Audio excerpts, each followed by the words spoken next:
उत्तर प्रदेश के लखीमपुर खीरी विखे किसानां उत्ते होए जानलेवा हमले तो बाद तुसीं वेख लिया है कि एक लोकतंत्रक देश विच अपने ही किसानां उत्ते किन्ना जुल्म हुंदा है। पर इस दे बावजूद जो भी तुसीं पढ़िया वेखिया ते सुनिया वो पूरा सच नहीं है। किसानां उत्ते जुल्म वाला पूरा घटनाक्रम क्यों होया, किवें होया ते इसदा जिम्मेवार कौन है ते अगे की होऊगा, इंसाफ मिलूगा भी जां नहीं, इहदा पूरा सच बेबाकी नाल आओ जाणदे हां अज दे इस वीडियो विच। गल शुरू करन तो पहलां कुछ तस्वीरां जरूर वेख लो।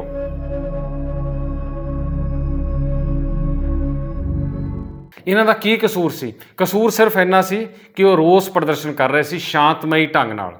कि काले झंडे विखाउणा भी हुण जुर्म हो गया जिहदी सज़ा कतल करके दित्ती जाऊगी। यही है लोकतंत्र। ਅਤੇ उत्तर प्रदेश तो मैंबर पार्लीमेंट ਅਤੇ केंद्र सरकार ਵਿੱਚ केंद्रीय गृह राज मंत्री ਦੇ ਅਹੁਦੇ ਉੱਤੇ ਤਾਇਨਾਤ ਮੰਤਰੀ ਵੱਲੋਂ बीते दिन एक ਭੜਕਾਊ ਬਿਆਨ ਦਿੱਤਾ ਗਿਆ ਸੀ। ਪਹਿਲਾਂ ਉਹ ਬਿਆਨ ਸੁਣ ਲਵੋ कि केंद्र सरकार ਦੇ मंत्री ने ਕੀ ਕਿਹਾ ਸੀ।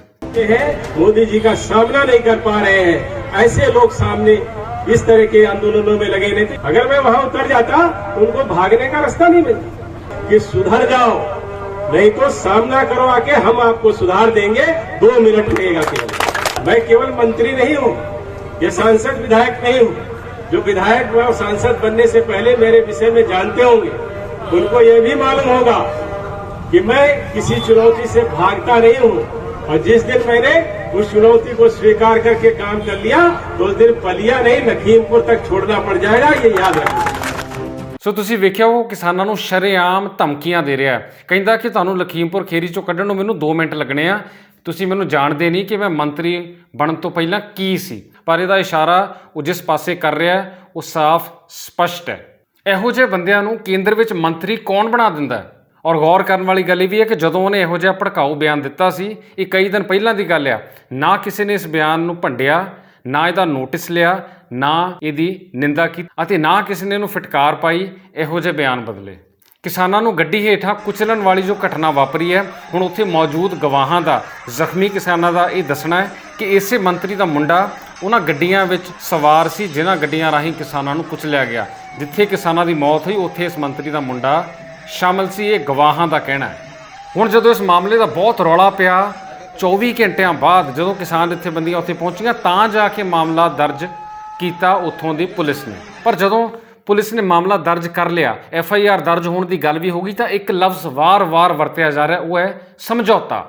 ਹੁਣ ਇਸ ਸਮਝੌਤੇ ਵਾਲੇ ਸ਼ਬਦ ਉੱਤੇ ਸਾਨੂੰ ਇਤਰਾਜ਼ ਹੈ, ਸਾਰਿਆਂ ਨੂੰ ਇਤਰਾਜ਼ ਹੋਣਾ ਚਾਹੀਦਾ ਹੈ, ਕਿਉਂਕਿ ਸਮਝੌਤੇ ਦਾ ਮਤਲਬ ਹੁੰਦਾ ਹੈ ਕਿ 2 ਧਿਰਾਂ ਆਪਸ ਵਿੱਚ ਲੜੀਆਂ ਅਤੇ ਉਹਨਾਂ ਨੇ ਬਾਅਦ 'ਚ ਸਮਝੌਤਾ ਕਰ ਲਿਆ ਜਾਂ ਰਾਜ਼ੀਨਾਮਾ ਕਰ ਲਿਆ।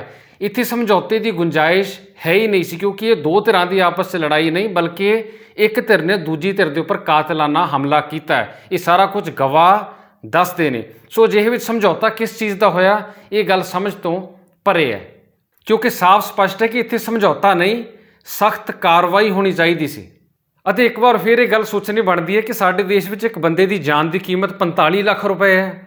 ਨੌਜਵਾਨ ਮੁੰਡੇ 18 ਸਾਲ ਦੇ, 20 ਸਾਲ ਦੇ, ਇੱਕ 35 ਸਾਲ ਦਾ, ਇੱਕ ਮੁੰਡਾ, 2 ਭੈਣਾਂ ਦਾ ਇਕਲੌਤਾ ਭਰਾ, ਘਰ ਦਾ ਇੱਕੋ ਇੱਕ ਪੁੱਤਰ, 45 ਲੱਖ ਰੁਪਏ ਮੁਆਵਜ਼ਾ। ਕਹਿਣ ਨੂੰ ਇਹ ਮੁਆਵਜ਼ਾ ਹੈ, ਪਰ ਅਸਲ ਵਿੱਚ ਇਹ ਨੌਜਵਾਨ ਦੀ ਜ਼ਿੰਦਗੀ ਦੀ ਕੀਮਤ ਬਣਾ ਕੇ ਪਰਿਵਾਰ ਨੂੰ ਦਿੱਤੀ ਜਾ ਰਹੀ ਹੈ ਕਿ ਇਸ ਕੀਮਤ ਨਾਲ ਉਹਨਾਂ ਦਾ ਬੇਟਾ ਮੁੜੇ ਆਉਣਾ, ਉਹਨਾਂ ਦਾ ਦੁੱਖ ਘਟ ਜਾਣਾ। ਉਸ ਤੋਂ ਬਾਅਦ ਤਰ੍ਹਾਂ ਦੇ ਵਾਅਦੇ ਕਰ ਦਿੱਤੇ ਜਾਂਦੇ ਆ, ਸਰਕਾਰੀ ਨੌਕਰੀ ਦਿੱਤੀ ਜਾਊਗੀ ਯੋਗਤਾ ਮੁਤਾਬਕ, ਜ਼ਖਮੀਆਂ ਨੂੰ 10-10 ਲੱਖ ਰੁਪਏ ਦੀ ਸਹਾਇਤਾ। ਹੁਣ ਇਹ ਸਾਰੀਆਂ ਚੀਜ਼ਾਂ ਹੋਣਗੀਆਂ ਨਹੀਂ ਹੋਣਗੀਆਂ ਇਹ ਸਮਾਂ ਹੀ ਦੱਸਦਾ, ਪਰ ਆਮ ਤੌਰ 'ਤੇ ਭਾਰਤ ਦੇਸ਼ ਦੇ ਇਤਿਹਾਸ ਵਿੱਚ ਅਸੀਂ ਇਹ ਵੇਖਦੇ ਆਏ ਹਾਂ ਕਿ ਇਹ ਸਾਰੇ ਐਲਾਨ ਮਾਮਲਾ ਠੰਡਾ ਕਰਨ ਲਈ ਕੀਤੇ ਜਾਂਦੇ ਆ, ਤਾਂ ਕਿ ਮਾਮਲੇ ਨੂੰ ਠੰਡਾ ਕੀਤਾ ਜਾਵੇ, ਜੋ ਰੌਲਾ ਪਿਆ ਹੈ ਉਹਨੂੰ ਘੱਟ ਕੀਤਾ ਜਾ ਸਕੇ। ਇਹ ਜਿੰਨੀ ਵੀ ਰਕਮ ਐਲਾਨੀ ਗਈ ਹੈ ਇਹ ਕਦੋਂ ਪਹੁੰਚੂਗੀ, ਸਰਕਾਰੀ ਨੌਕਰੀ ਕਦੋਂ ਦਿੱਤੀ ਜਾਊਗੀ, ਯੋਗਤਾ ਕੀ ਹੁੰਦੀ ਹੈ ਕੀ ਨਹੀਂ ਹੁੰਦੀ, ਕਿੰਨੇ ਸਮੇਂ 'ਚ ਦਿੱਤੀ ਜਾਊਗੀ, ਇਹ ਬਾਅਦ 'ਚ ਕਿਸੇ ਨੇ ਨਹੀਂ ਪੁੱਛਣਾ, ਨਾ ਕਿਸੇ ਨੇ ਸਾਰ ਲੈਣੀ ਹੈ। ਇਹ ਸਿਰਫ ਅੱਖਾਂ ਪੂੰਝਣ ਵਾਲੀ ਕਾਰਵਾਈ ਹੁੰਦੀ ਹੈ। ਇਸ ਤੋਂ ਬਾਅਦ FIR ਦੇ ਬਾਰੇ ਤੁਸੀਂ ਸੁਣਿਆ ਹੋਣਾ ਕਿ FIR ਦਰਜ ਹੋ ਗਈ, ਪਰ ਇਸ ਦੇ ਬਾਵਜੂਦ ਇੱਕ ਚੀਜ਼ ਨਾ ਕਿਸਾਨ ਜਥੇਬੰਦੀਆਂ ਨੇ ਹਾਲੇ ਤਾਈਂ ਦੱਸੀ ਹੈ ਅਤੇ ਨਾ ਮੀਡੀਆ ਦੱਸ ਰਿਹਾ, ਪਰ ਅਸੀਂ ਉਹ ਤੁਹਾਨੂੰ ਚੀਜ਼ ਦੱਸ ਰਹੇ ਹਾਂ ਕਿ ਨਾਲੋਂ ਨਾਲ ਕਿਸਾਨਾਂ ਦੇ ਖਿਲਾਫ ਇੱਕ ਕ੍ਰਾਸ FIR ਵੀ ਦਰਜ ਹੋਈ ਹੈ।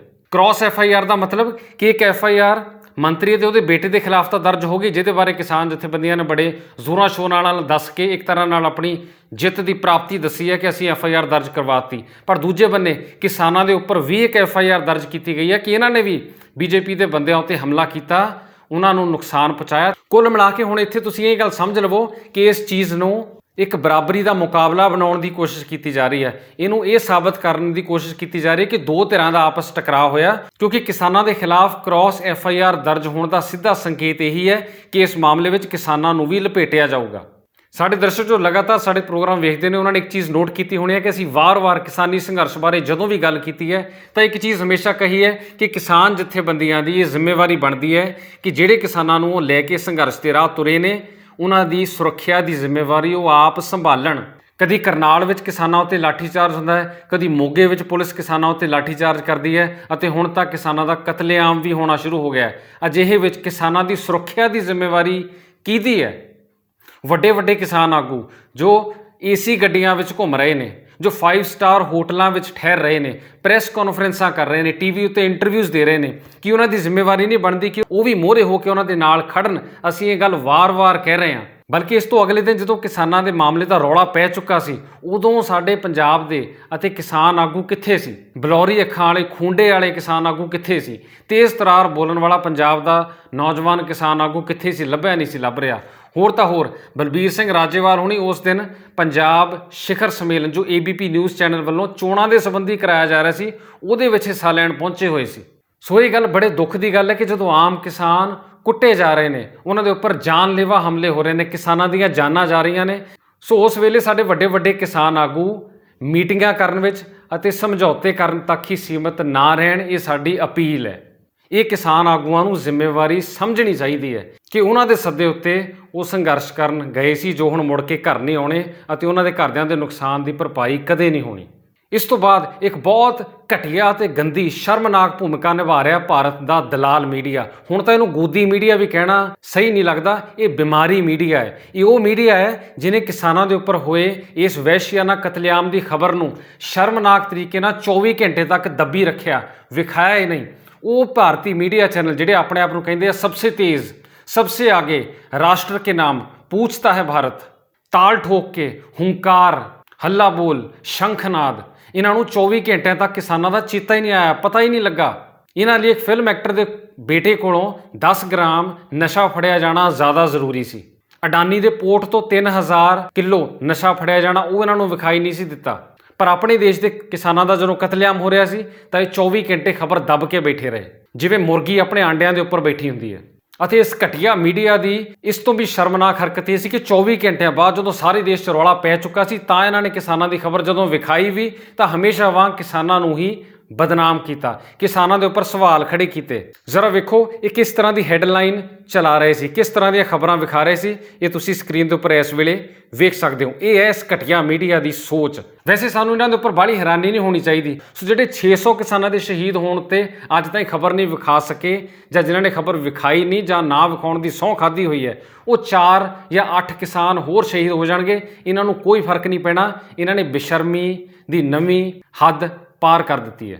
ਸਿਰਫ TV ਚੈਨਲ ਹੀ ਨਹੀਂ, ਭਾਰਤ ਦੀਆਂ ਅਖਬਾਰਾਂ ਦਾ ਹਾਲ ਵੀ ਵੇਖ ਲਓ। ਉੱਤਰ ਪ੍ਰਦੇਸ਼ 'ਚੋਂ ਛਪਦੀ ਹੈ ਅਖਬਾਰ ਦੈਨਿਕ ਜਾਗਰਣ, ਜਿਹਨੂੰ ਪੰਜਾਬ ਵਿੱਚ ਵੀ ਬਹੁਤ ਸਾਰੇ ਲੋਕੀ ਪੜ੍ਹਦੇ ਆ। ਇਸ ਦੈਨਿਕ ਜਾਗਰਣ ਅਖਬਾਰ ਦੇ ਮੇਨ ਪੇਜ ਉੱਤੇ ਕਿਹੜੀ ਹੈਡਲਾਈਨ ਛਪੀ ਸੀ ਇਹ ਵੀ ਵੇਖ ਲਓ। ਇਹ ਸਿੱਧੇ ਤੌਰ 'ਤੇ ਕਿਸਾਨਾਂ ਨੂੰ ਸਾਰੀ ਹਿੰਸਾ ਲਈ ਜ਼ਿੰਮੇਵਾਰ ਦੱਸ ਰਹੇ ਆ, ਕਿਸਾਨਾਂ ਨੂੰ ਉਪਦਰਵੀ ਯਾਨੀ ਅੱਤਵਾਦੀਆਂ ਦੀ ਸ਼੍ਰੇਣੀ ਵਿੱਚ ਰੱਖਦੇ ਆ ਇਹ ਅਖਬਾਰ ਵਾਲੇ। ਖੈਰ ਇਹ ਲੋਕ ਆਪਣੀ ਵਫਾਦਾਰੀ ਨਿਭਾ ਰਹੇ ਆ, ਜਿੱਥੋਂ ਉਹਨਾਂ ਨੂੰ ਬੁਰਕੀ ਪੈਂਦੀ ਹੈ ਉਹ ਆਪਣੀ ਵਫਾਦਾਰੀ ਉਸ ਪਾਸੇ ਨਿਭਾ ਰਹੇ ਆ। ਪਰ ਸਾਡੇ ਲਈ ਹੁਣ ਇਸ ਵੇਲੇ ਪ੍ਰਮੁੱਖ ਸੋਚਣ ਵਾਲੀ ਗੱਲ ਇਹ ਹੈ ਕਿ ਜਿਨ੍ਹਾਂ ਦੇ ਘਰ ਦੇ ਜੀ ਚਲੇ ਗਏ, ਜੋ ਨੌਜਵਾਨ ਕਿਸਾਨ ਮਾਰੇ ਗਏ, ਜਿਨ੍ਹਾਂ ਦਾ ਜੀ ਮੁੜ ਕੇ ਨਹੀਂ ਆਉਣਾ, ਉਹਨਾਂ ਨੂੰ ਇਨਸਾਫ ਮਿਲੂਗਾ? ਕੋਈ ਆਸ ਦੀ ਕਿਰਨ ਹੈ? ਬੜੇ ਦੁੱਖ ਨਾਲ ਕਹਿਣਾ ਪੈ ਰਿਹਾ ਜੋ ਬੀਤੇ ਦਿਨਾਂ ਦਾ ਮਾਹੌਲ ਹੈ ਉਹਨੂੰ ਵੇਖਦੇ ਹੋਏ ਇਨਸਾਫ ਦੀ ਆਸ ਨਜ਼ਰ ਨਹੀਂ ਆਉਂਦੀ, ਕਿਉਂਕਿ ਰਿਟਾਇਰਡ ਜੱਜ ਨੇ ਜਾਂਚ ਕਰਨੀ ਹੈ। ਕਿੰਨੀ ਦੇਰ 'ਚ ਜਾਂਚ ਕਰਨੀ ਹੈ, ਕੋਈ ਸਮਾਂ ਨਹੀਂ ਮਿੱਥਿਆ ਗਿਆ। ਹਰ ਵਾਰ ਦੀ ਤਰ੍ਹਾਂ ਸਰਕਾਰ ਪ੍ਰਸ਼ਾਸਨ ਵੱਲੋਂ ਇਹ ਭਰੋਸਾ ਦਿਵਾ ਦਿੱਤਾ ਜਾਂਦਾ ਹੈ ਕਿ ਜਾਂਚ ਹੋਊਗੀ, ਜੋ ਵੀ ਦੋਸ਼ੀ ਪਾਇਆ ਗਿਆ ਉਹਨੂੰ ਸਖਤ ਤੋਂ ਸਖਤ ਸਜ਼ਾ ਦਿੱਤੀ ਜਾਊਗੀ। ਇਹ ਬਿਆਨ ਸੁਣ ਲੋਕਾਂ ਦੇ ਕੰਨ ਪੱਕ ਚੁੱਕੇ ਆ। ਕਦੀ ਵੀ ਕਿਸੇ ਨੂੰ ਸਜ਼ਾ ਨਹੀਂ ਹੁੰਦੀ, ਖਾਸ ਤੌਰ 'ਤੇ ਜੇ ਉਹ ਸੱਤਾਧਾਰੀ ਧਿਰ ਦੇ ਨਾਲ ਸੰਬੰਧ ਰੱਖਦਾ ਹੋਵੇ। ਹੁਣ ਇਸ ਮਾਮਲੇ ਵਿੱਚ FIR ਦਰਜ ਜ਼ਰੂਰ ਹੋਈ ਹੈ, ਉਹਦੇ ਵਿੱਚ ਕੇਂਦਰੀ ਮੰਤਰੀ ਤੇ ਉਹਦੇ ਮੁੰਡੇ ਦਾ ਨਾਂ ਆਉਣ ਦੀ ਗੱਲ ਪਤਾ ਲੱਗ ਰਹੀ ਹੈ, ਪਰ ਕੇਂਦਰੀ ਮੰਤਰੀ ਹਾਲੇ ਵੀ ਆਪਣੇ ਅਹੁਦੇ ਉੱਤੇ ਤਾਇਨਾਤ ਆ। ਸੋ ਜਿਹੜਾ ਬੰਦਾ ਸੈਂਟਰ ਵਿੱਚ ਮਿਨਿਸਟਰ ਹੋਵੇ, MP ਵੀ ਹੋਵੇ ਤੇ ਕੇਂਦਰ ਸਰਕਾਰ ਵਿੱਚ ਮੰਤਰੀ ਵੀ ਹੋਵੇ, ਉਹਦੇ ਬੇਟੇ ਨੂੰ ਸਜ਼ਾ ਹੋ ਸਕਦੀ ਹੈ, ਉਹ ਵੀ ਉਸ ਵੇਲੇ ਜਦੋਂ ਉਹਦਾ ਪਿਓ ਮਿਨਿਸਟਰ ਹੋਵੇ। ਦੂਜੀ ਗੱਲ ਨੋਟ ਕਰਨ ਵਾਲੀ ਗੱਲ ਇਹ ਹੈ ਕਿ ਜਦੋਂ FIR ਦਰਜ ਹੋ ਚੁੱਕੀ ਹੈ ਤਾਂ ਕੇਂਦਰੀ ਮੰਤਰੀ ਸ਼ਰੇਆਮ ਬੈਠਾ ਪ੍ਰੈਸ ਕਾਨਫਰੰਸ ਕਰ ਰਿਹਾ, ਮੀਡੀਆ ਚੈਨਲਾਂ ਨੂੰ ਇੰਟਰਵਿਊ ਦੇ ਰਿਹਾ। ਜਿਹੜੇ ਬੰਦੇ ਦੇ ਖਿਲਾਫ FIR ਦਰਜ ਹੋਈ ਹੈ ਉਹ ਇਦਾਂ ਖੁੱਲ੍ਹੇਆਮ ਇੰਟਰਵਿਊ ਦੇ ਸਕਦਾ, ਉਹਦੀ ਗ੍ਰਿਫਤਾਰੀ ਹਾਲੇ ਤਾਈਂ ਕਿਉਂ ਨਹੀਂ ਹੋਈ, ਇੱਥੋਂ ਤੁਹਾਨੂੰ ਪਤਾ ਲੱਗ ਜਾਂਦਾ ਕਿ ਇਨਸਾਫ ਮਿਲਣ ਦੀ ਕਿੰਨੀ ਕੁ ਸੰਭਾਵਨਾ ਹੈ, ਕਿੰਨੀ ਕੁ ਕਾਰਵਾਈ ਹੋਊਗੀ। ਦੂਜੀ ਗੱਲ ਉਹਦੇ ਮੁੰਡੇ ਦਾ ਨਾਂ FIR ਦੇ ਵਿੱਚ ਸ਼ਾਮਲ ਹੈ, ਉਸ ਮੁੰਡੇ ਦੇ ਬਾਰੇ ਕੋਈ ਪਤਾ ਨਹੀਂ ਉਹ ਕਿੱਥੇ ਹੈ, ਲਾਪਤਾ ਆ ਜਾਂ ਫਰਾਰ ਆ, ਕੁਝ ਨਹੀਂ ਦੱਸਿਆ ਗਿਆ। ਅਤੇ ਉਹੀ ਮੁੰਡਾ ਆ ਜਿਹਨੂੰ ਮੌਕੇ ਤੋਂ ਗਵਾਹਾਂ ਨੇ ਦੱਸਿਆ ਕਿ ਪੁਲਿਸ ਉਹਨੂੰ ਘਟਨਾ ਵਾਲੀ ਥਾਂ ਤੋਂ ਪ੍ਰੋਟੈਕਸ਼ਨ ਦੇ ਕੇ ਆਪਣੀ ਸੁਰੱਖਿਆ ਛਤਰੀ ਹੇਠ ਉੱਥੋਂ ਸੁਰੱਖਿਅਤ ਕੱਢ ਕੇ ਲੈ ਕੇ ਗਈ ਹੈ। ਸੋ ਜਿਹੜੀ ਪੁਲਿਸ ਆਪ ਉਹਨੂੰ ਸੁਰੱਖਿਅਤ ਕੱਢ ਕੇ ਲਗਾਈ ਹੈ ਉਹ ਉਹਨੂੰ ਗ੍ਰਿਫਤਾਰ ਕਰੂਗੀ, ਇਹਦੇ ਉੱਪਰ ਸੋਚਣਾ ਬਣਦਾ।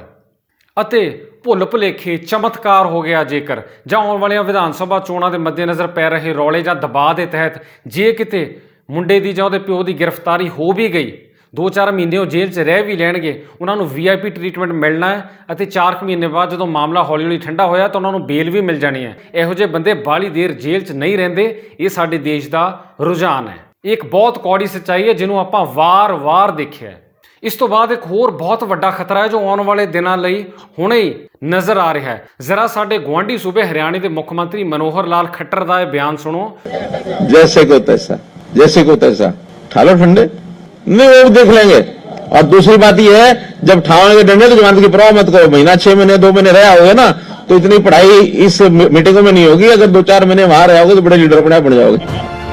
ਸੁਣਿਆ ਤੁਸੀਂ, ਇੱਕ ਪਾਸੇ ਕਿਸਾਨ ਗੱਡੀਆਂ ਹੇਠਾਂ ਦੇ ਕੇ ਕੁਚਲੇ ਜਾ ਰਹੇ ਆ ਤੇ ਦੂਜੇ ਪਾਸੇ ਇਹ ਬਿਆਨ ਦੇ ਰਹੇ ਆ ਕਿ ਡਾਂਗਾ ਚੁੱਕੋ, ਕਿਸਾਨਾਂ ਨੂੰ ਘੇਰੋ, ਜੇ 2-4 ਮਹੀਨੇ ਜੇਲ੍ਹ ਵੀ ਜਾਣਾ ਪਏਗਾ ਕੋਈ ਗੱਲ ਨਹੀਂ, ਵੱਡੇ ਲੀਡਰ ਬਣ ਕੇ ਨਿਕਲੋਗੇ।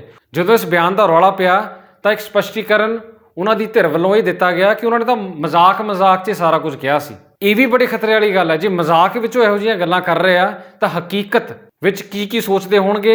ਜੇ ਉਹ ਲੱਠ ਚੁੱਕਣ ਲਈ ਕਹਿ ਰਹੇ ਆ, ਜੈਸੇ ਕੋ ਤੈਸਾ ਕਰਨ ਨੂੰ ਕਹਿ ਰਹੇ ਆ, ਤਾਂ ਇਹਨੂੰ ਗੰਭੀਰਤਾ ਨਾਲ ਲੈਣਾ ਬਣਦਾ ਹੈ। ਅਤੇ ਇੱਕ ਗੱਲ ਹੋਰ ਤੁਹਾਨੂੰ ਦੱਸ ਦਈਏ, ਸਾਡੇ ਪੰਜਾਬ ਦੇ ਨਵੇਂ ਬਣੇ ਮੁੱਖ ਮੰਤਰੀ ਚਰਨਜੀਤ ਸਿੰਘ ਚੰਨੀ ਇਸੇ ਹਰਿਆਣੇ ਦੇ ਮੁੱਖ ਮੰਤਰੀ ਨੂੰ ਉਦੋਂ ਮੀਡੀਆ ਦੇ ਸਾਹਮਣੇ ਜੀ ਸਰ ਕਹਿ ਕੇ ਸੰਬੋਧਨ ਕਰ ਰਹੇ ਸੀ ਅਤੇ ਕਹਿ ਰਹੇ ਸੀ ਕਿ ਮੈਂ ਤੁਹਾਨੂੰ ਮਿਲਣ ਆਪ ਤੁਹਾਡੇ ਕੋਲ ਆਊਂਗਾ। ਦਰਅਸਲ ਲਖੀਮਪੁਰ ਵਿੱਚ ਹੋਈ ਕਿਸਾਨਾਂ ਉੱਤੇ ਹਿੰਸਾ ਅਤੇ ਮਨੋਹਰ ਲਾਲ ਖੱਟਰ ਦੇ ਇਹੋ ਜਿਹੇ ਬਿਆਨ ਇਹ ਆਉਣ ਵਾਲੇ ਦਿਨਾਂ ਲਈ ਸੰਕੇਤ ਨੇ ਕਿ ਕਿਸਾਨਾਂ ਨੂੰ ਭੜਕਾਇਆ ਜਾ ਸਕਦਾ ਹੈ, ਕਿਉਂਕਿ ਅੰਦੋਲਨ ਨੂੰ ਫੇਲ ਕਰਨ ਲਈ, ਅੰਦੋਲਨ ਨੂੰ ਠੁੱਸ ਕਰਨ ਲਈ ਇਹਨਾਂ ਨੇ ਹਰ ਢੰਗ ਤਰੀਕਾ ਵਰਤ ਕੇ ਵੇਖ ਲਿਆ, ਕੋਈ ਵੀ ਚਾਲ ਨਹੀਂ ਚੱਲੀ, ਕੋਈ ਵੀ ਤਰੀਕਾ ਕਾਮਯਾਬ ਨਹੀਂ ਹੋਇਆ। ਸੋ ਹੁਣ ਇੱਕ ਤਰੀਕਾ ਵਰਤਿਆ ਜਾ ਰਿਹਾ ਕਿ ਕਿਸਾਨਾਂ ਨੂੰ ਭੜਕਾਓ, ਮੋਹਰਿਓਂ ਜੇ ਉਹ ਜਵਾਬ ਦੇਣਗੇ ਜਾਂ ਕੋਈ ਹਿੰਸਕ ਕਾਰਵਾਈ ਹੁੰਦੀ ਹੈ ਤਾਂ ਫਿਰ ਅੰਦੋਲਨ ਨੂੰ ਨੱਪਣ ਦੀ ਕੋਸ਼ਿਸ਼ ਕਰੋ ਡੰਡੇ ਦੇ ਜ਼ੋਰ ਨਾਲ, ਜਾਂ ਦੇਸ਼ ਦੀ ਸੁਰੱਖਿਆ, ਰਾਸ਼ਟਰੀ ਏਕਤਾ ਤੇ ਅਖੰਡਤਾ ਨੂੰ ਖਤਰਾ ਦੱਸ ਕੇ ਕਿਸਾਨ ਅੰਦੋਲਨ ਨੂੰ ਦੱਬੋ। ਇਹ ਤਰੀਕਾ ਵਰਤਿਆ ਜਾ ਰਿਹਾ। ਸੋ ਇਹ ਤੇ ਪ੍ਰਤੀ ਚੌਕਸ ਰਹਿਣ ਦੀ ਲੋੜ ਹੈ ਕਿਸਾਨ ਜਥੇਬੰਦੀਆਂ ਨੂੰ। ਸੋ ਇਹਨਾਂ ਸਾਰੀਆਂ ਘਟਨਾਵਾਂ ਤੋਂ ਇੱਕ ਚੀਜ਼ ਸਪਸ਼ਟ ਹੈ ਕਿ ਇਸ ਵੇਲੇ ਅਤੇ ਆਉਣ ਵਾਲਾ ਸਮਾਂ ਸੁਖਾਵਾਂ ਬਿਲਕੁਲ ਨਹੀਂ ਹੈ। ਬੜੀ ਪਰਖ ਦੀ ਘੜੀ ਹੈ, ਬੜਾ ਸੋਚ ਸਮਝ ਕੇ ਸੂਝ-ਬੂਝ ਨਾਲ ਚੱਲਣਾ ਪੈਣਾ, ਸਾਰਿਆਂ ਨੂੰ ਨਾਲ ਲੈ ਕੇ ਏਕੇ ਨਾਲ ਚੱਲਣ ਦੀ ਲੋੜ ਹੈ ਅਤੇ ਕਿਸੇ ਵੀ ਕਿਸਮ ਦੀ ਭੜਕਾਊ ਬਿਆਨਬਾਜ਼ੀ ਤੋਂ ਗੁਰੇਜ਼ ਕੀਤਾ ਜਾਵੇ। ਅਮਨ ਅਤੇ ਸ਼ਾਂਤੀ ਬਰਕਰਾਰ ਰੱਖਣੀ ਬੇਹੱਦ ਜ਼ਰੂਰੀ ਹੈ ਸਾਰੀਆਂ ਧਿਰਾਂ ਲਈ। ਕੁਝ ਧਿਰਾਂ ਇਹਨੂੰ ਸਮਝਣਗੀਆਂ, ਕੁਝ ਨਹੀਂ ਸਮਝਣਗੀਆਂ। ਕਿਸਾਨ ਅੰਦੋਲਨ ਅਤੇ ਕਿਸਾਨ ਜਥੇਬੰਦੀਆਂ ਲਈ ਜ਼ਰੂਰੀ ਹੈ ਕਿ ਹੁਣ ਅਜਿਹਾ ਪ੍ਰੋਗਰਾਮ ਤਿਆਰ ਕੀਤਾ ਜਾਵੇ ਜਿਸ ਨਾਲ ਅੰਦੋਲਨ ਨੂੰ ਤੋੜਨ ਦੀਆਂ ਸਾਜ਼ਿਸ਼ਾਂ ਨੂੰ, ਭੜਕਾਊ ਸਾਜ਼ਿਸ਼ਾਂ ਨੂੰ ਨੱਥ ਪਾਈ ਜਾ ਸਕੇ, ਇਹਨਾਂ ਨੂੰ ਸ਼ਾਂਤਮਈ ਜਵਾਬ ਦਿੱਤਾ ਜਾ ਸਕੇ ਜਿਸ ਨਾਲ ਅੰਦੋਲਨ ਹੋਰ ਮਜ਼ਬੂਤ ਹੋਵੇ। ਅਤੇ ਸਭ ਤੋਂ ਜ਼ਰੂਰੀ ਹੈ ਇਹ ਪੱਕਾ ਕਰਨਾ ਕਿ ਕਿਸੇ ਕਿਸਾਨ ਦੀ ਜਾਨ ਨਾ ਜਾਵੇ, ਕਿਸੇ ਦੀ ਜਾਨ ਨੂੰ ਖਤਰਾ ਨਾ ਬਣੇ, ਨਾ ਲਾਠੀ ਚਾਰਜ ਹੋਣਾ ਚਾਹੀਦਾ ਅਤੇ ਨਾ ਕਿਸਾਨਾਂ ਦੀ ਜਾਨ ਜਾਣੀ ਚਾਹੀਦੀ। ਇਹ ਚੀਜ਼ ਪੱਕੀ ਕਰਨੀ ਹੁਣ ਕਿਸਾਨ ਜਥੇਬੰਦੀਆਂ ਦਾ ਫਰਜ਼ ਹੈ, ਕਿਉਂਕਿ ਦੂਜੀ ਧਿਰ ਨੇ ਜੋ ਕਰਨਾ ਉਹਨਾਂ ਨੇ ਕਰੀ ਜਾਣਾ। ਅਸੀਂ ਕੋਸ਼ਿਸ਼ ਕੀਤੀ ਅੱਜ ਦੇ ਇਸ ਐਪੀਸੋਡ ਵਿੱਚ ਲਖੀਮਪੁਰ ਵਾਲੀ ਘਟਨਾ ਅਤੇ ਇਹਦੇ ਨਾਲ ਸੰਬੰਧਿਤ ਹੋਰ ਸਾਰੇ ਜੁੜੇ ਹੋਏ ਪਹਿਲੂਆਂ ਦੀ ਜਾਣਕਾਰੀ ਤੁਹਾਨੂੰ ਦੇ ਸਕੀਏ। ਇਸ ਐਪੀਸੋਡ ਨੂੰ, ਇਸ ਵੀਡੀਓ ਨੂੰ ਵੱਧ ਤੋਂ ਵੱਧ ਲੋਕਾਂ ਤੱਕ ਸ਼ੇਅਰ ਜ਼ਰੂਰ ਕਰਿਓ, ਕਿਉਂਕਿ ਹੁਣ ਤੱਕ ਲੋਕੀ ਇਸ ਪੂਰੇ ਘਟਨਾਕ੍ਰਮ ਦਾ ਸਿਰਫ ਇੱਕ ਪਹਿਲੂ ਵੇਖ ਰਹੇ ਨੇ, ਜੋ ਡੂੰਘੀਆਂ ਪਰਤਾਂ ਨੇ ਉਹਨਾਂ ਨੂੰ ਸ਼ਾਇਦ ਨਹੀਂ ਸਮਝ ਰਹੇ। ਸੋ ਇਹ ਵੀਡੀਓ ਸਾਰਿਆਂ ਦੇ ਨਾਲ ਵੱਧ ਤੋਂ ਵੱਧ ਸ਼ੇਅਰ ਕਰਦੇ ਜਾਇਓ।